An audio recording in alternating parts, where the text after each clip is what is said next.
Fighters from places like Pakistan are now pouring into the region. The jihad will not stop, says this local leader, until we've spread Sharia law through the whole of Mali. Baby G, yeah. Hold it. Everybody in the building, put your times up right now. My name is so excellent. Padrino in the building. She'll guide me, be my guidance, create a salvation for me. She'll guide me, be my guidance, know they could never stop me. I'm on the road, I'm on the road. I don't give a fuck. Pray for my enemies, don't pray for me. Me against the world. Last man standing, I like my chance. See me in a fight with a bear, pray for the bear.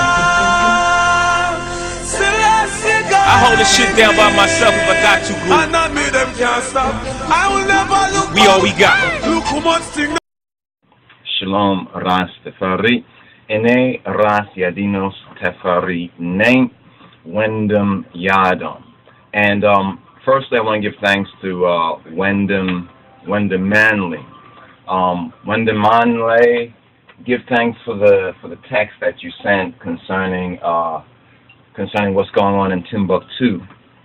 In the Timbuktu Mali, I think in Mali with Islamo-Fascist. Let's also deal with the ethnicity and nationality, because this is an invasion. It's not just a religious thing. I mean, that's the pretext of it, but it's really an invasion, because we saw some of the BBC clips, the British broadcasting, and other news clips about all of the Islamo-Fascist activity, terrorism that's going on, and how black Africans, really Africans, but since they say black Africans, are being pushed out by these well, I'm going to call them Hindus, because the Hindus are also fighting against the Islamo terrorists as well. But they are these like kind of Pakistani, Afghani ones. You see them in some of the vids. They kind of use the henna, you know, the henna, and they dye their hair, especially their beard, red.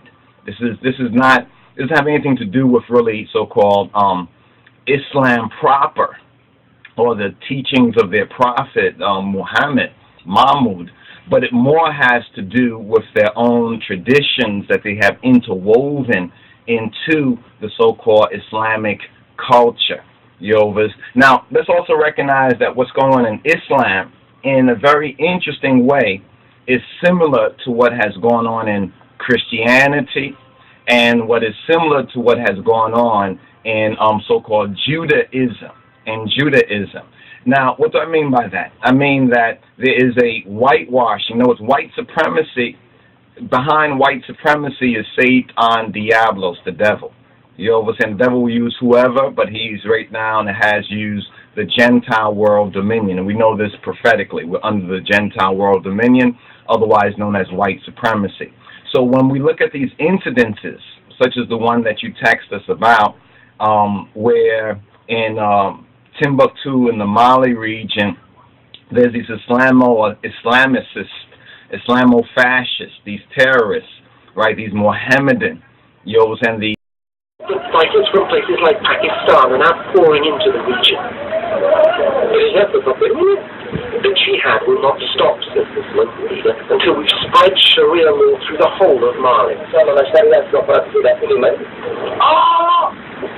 Islamists are not popular or united. There are other groups like these tribal fighters feeding on the sidelines. But the possibility of a new base for extremism just south of the Mediterranean is ringing alarm bells. There are significant numbers of foreign fighters in northern Mali. Al-Qaeda is a cancer, and it has a tendency to grow and spread unless it is countered where it's found. To make matters worse, the turmoil in northern Mali has spread. It's already triggered a military coup in the capital, Bamako. Now, neighboring countries are panicking. They fear Mali is becoming a regional hub for extremist groups like Boko Haram, responsible for devastating attacks in Nigeria. They're pushing to send troops into Mali fast to restore order. Until a few months ago, this was one of Africa's most stable democracies. But things have unraveled here with dizzying speed. Mali may not yet be a Somalia or an Afghanistan, but it is in trouble, a threat to the region and beyond. Mali's musicians sum up the mood of popular frustration. This is everyone's fight, they rap. They want the Islamists defeated, their country reunited. If negotiations could have solved the issue, I think we would have gotten to this extent. So I think the only solution we have now is the military solution.